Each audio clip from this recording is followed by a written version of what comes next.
രാജ്യത്തെ മികച്ച digital vacation training അക്കാദമിയായ Swiss എഡ്ടെക്കിൽ നിന്നും പഠിച്ചിറങ്ങിയ 600-ൽ പരം വിദ്യാർത്ഥികളുടെ ബിരുദദാന ചടങ്ങ് നടന്നു. മലപ്പുറം തിരൂരിലായിരുന്നു ചടങ്ങ്. Jainex pro vice president doctor PA Ameer ഉദ്ഘാടനം ചെയ്തു.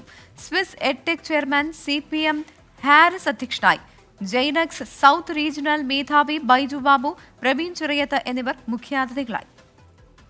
ഞങ്ങൾ 2021 ഫസ്റ്റ് നമ്മൾ ഓൺലൈൻ കോഴ്സ് തുടങ്ങുന്നത്. പക്ഷേ 2010 മുതൽ ഞങ്ങൾ ഓഫ്ലൈനിലുണ്ട്. 2021 നമ്മൾ ഓൺലൈൻ തുടങ്ങിയിട്ട് ഇത് 8ാമത്തെ കോൺവെക്കേഷനാണ് നടക്കുന്നത്.